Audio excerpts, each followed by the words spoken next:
ಮೇರಿ ಮಾತೆಯ ದೇವಾಲಯದಲ್ಲಿ ಗುಡ್ ಫ್ರೈಡೆಯಿಂದ ಶ್ರದ್ಧಾ ಭಕ್ತಿಯಿಂದ ಆಚರಣೆ ಮಾಡಲಾಯಿತು.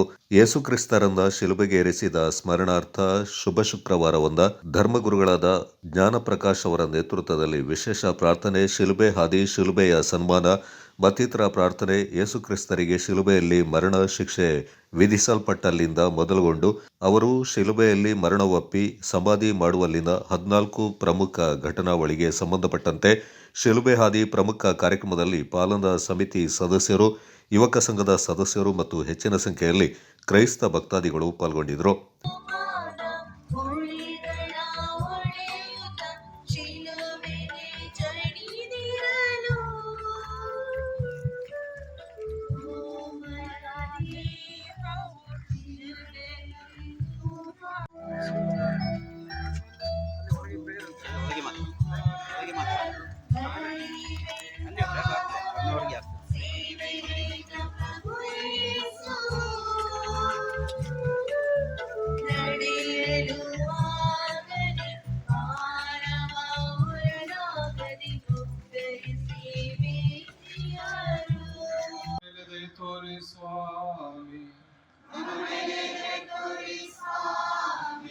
ವಿಶ್ವಾಸಿಗಳ ಆತ್ಮಗಳು ಸರ್ವೇಶ್ವರನ ಕೃಪೆಯಿಂದ ಸಮಾಧಾನದಲ್ಲಿ ವಿಶ್ರಮಿಸಲಿ.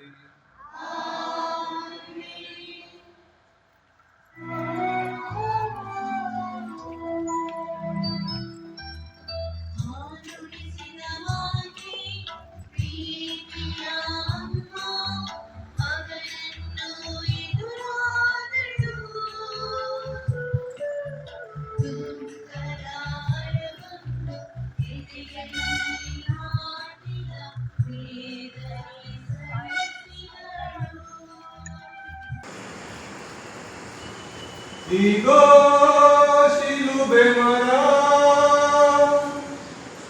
ಲೋಕರಕ್ಷಕರು ತೂಗಾಡಿದ್ದು ಇದರ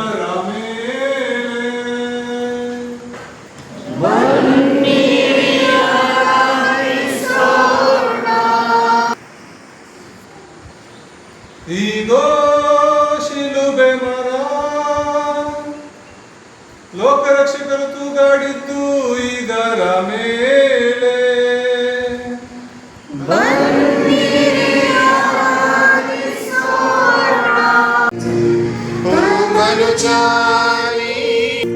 ಸಹಿಸಿದರು ನಮ್ಮೆಲ್ಲರ ರಕ್ಷಣೆಗಾಗಿ ಇಂಥ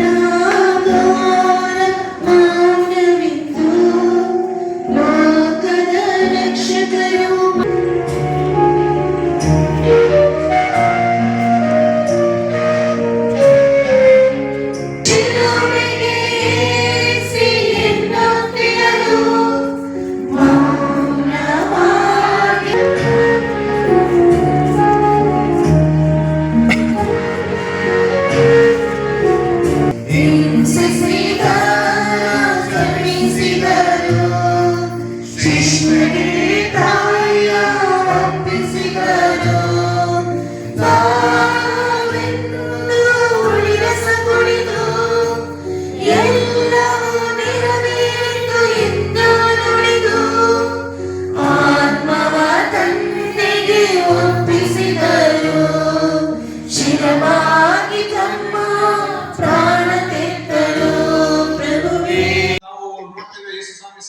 ಸಮಾಧಿ ಮಾಡಲ್ಪಟ್ಟು ತದನಂತರ 3ನೇ ದಿನದಲ್ಲಿ ನಾವು ನೋಡ್ತೇವೆ ಯೇಸು ಶರೀರ ಆತ್ಮದೊಡನೆ ಪುನರುತ್ಥಾನರಾದರು ಎಂಬುದಾಗಿ. ಇವತ್ತಿಗೂ ನಾವು ಸತ್ತು ಸ್ವರ್ಗಕ್ಕೆ ಹೋದ್ರೆ ಯೇಸು ಸ್ವಾಮಿಯನ್ನ ಶರೀರ ಪುನರುತ್ಥಾನದೊಂದಿಗೆ ನಾವು ಅವ್ರನ್ನ ನೋಡ್ಬಹುದು. ಆ ಗಳಿಗೆಯಲ್ಲಿ ಆ ಶರೀರ ಸಾಯಿತೆ ವಿನ ತದನಂತರ ದೇವರು ಆ ಯೇಸು ಸ್ವಾಮಿಯನ್ನ ಸಾಯಿಸಿ ಅವರು ಸಮಾಧಿ ಮಾಡಲ್ಪಟ್ಟರೂ ಸಹ ಅವರ ಆ ಶರೀರ ಆ ಮಣ್ಣಲ್ಲಿ ಕೊಳೆಯದೆ ಆತ್ಮ ಶರೀರದೊಡನೆ ಅವರನ್ನ ಸ್ವರ್ಗಕ್ಕೆ ಕರೆದುಕೊಂಡು ಹೋಗ್ತಾರೆ. ಪ್ರಿಯ ಸಹೋದರ ಸಹೋದರಿಯರೇ, ಅದಕ್ಕೆ ನಾವು ಪ್ರೇಷಿತರ ಕಾರ್ಯಕಲಾಪಗಳಲ್ಲಿ ನಾವು ನೋಡ್ತೇವೆ. ಯೇಸು ಸ್ವಾಮಿ ಸತ್ತು ಪುನರುತ್ಥಾನರಾಗಿ ಶಿಷ್ಯರಿಗೆ ಕಾಣಿಸ್ಕೊಂಡಾಗ ಶಿಷ್ಯರಿಗೆ ಹೇಳ್ತಾರೆ, ಶಿಷ್ಯರಿಗೆ ಭಯ ಉಂಟಾಗ್ತದೆ. ಎಲ್ಲೋ ದೆವ್ವ ಆಗಿರ್ಬೇಕು, ಯೇಸು ಸ್ವಾಮಿ ದೆವ್ವದ ರೂಪದಲ್ಲಿ ಬಂದ್ಬಿಟ್ಟಿರ್ಬೇಕು ಅಂತ ಭಯ ಆದಾಗ ಯೇಸು ಸ್ವಾಮಿ ಶಿಷ್ಯನನ್ನ ಕರೆದು, ಬಾ, ನಾನೇ ನಿಜವಾದ ಯೇಸು ಸ್ವಾಮಿ, ನಿನ್ನ ಕೈಯನ್ನು ನನ್ನ ಪೊಕ್ಕಿಯಲ್ಲಿ ಹಾಕು, ನೋಡು, ಮುಟ್ಟು ಎಂಬುದಾಗಿ ಯೇಸು ಸ್ವಾಮಿ ಕರೆ ಕರೀತಾರೆ. ಪ್ರಿಯ ಸಹೋದರ ಸಹೋದರಿಯರೇ, ಯೇಸು ಸ್ವಾಮಿ ಸತ್ತು ಇವತ್ತು ಸಮಾಧಿ ಮಾಡಲ್ಪಟ್ಟರೂ ಸಹ ಅವರು ಬದುಕಿದ್ದಾರೆ ಎಂಬುದಾಗಿ ನಾವು ವಿಶ್ವಾಸಿಸುತ್ತೇವೆ. ಇಷ್ಟಕ್ಕೂ ಯೇಸು ಸ್ವಾಮಿ ಯಾವತ್ತಕ್ಕೋಸ್ಕರ ಈ ಸಾಯ್ಬೇಕಿತ್ತು ಎಂಬುದಾಗಿ ನಾವು ಅರ್ಥೈಸ್ಕೊಳ್ಬೇಕಾದ್ರೆ, ಯೇಸು ಸ್ವಾಮಿ ಮೊನ್ನೆ ನಾವು ಪಾದ ತೊಳೆಬೇಕಾದ್ರೆ ನಾವು ನೋಡೋದು, ಯೇಸು ಸ್ವಾಮಿ ತಮ್ಮ ಆ ಒಂದು ತಾವು ಯಾವ ರೀತಿ ಪ್ರೀತಿಸ್ತಾರೆ, ತಮ್ಮ ಪರಮಾವಧಿಯನ್ನು ತೋರಿಸ್ಲಿಕ್ಕೋಸ್ಕರ ಯಾವ ರೀತಿ ಪ್ರೀತಿಸ್ತಾರೆ ಎಂಬುದಾಗಿ ಅದನ್ನು ತೋರಿಸ್ಕೊಡ್ಲಿಕ್ಕೆ ಯೇಸು ಸ್ವಾಮಿ ಸಾವನ್ನ ಅಪ್ತಾರೆ ಎಂಬುದಾಗಿ ಶುಭ ಸಂದೇಶಕಾರ ಹೇಳುವುದನ್ನ ನಾವು ಪಾಲಿಸಿದ್ದೇವೆ. Kodagu channel news Duggala Sadananda Napoklu.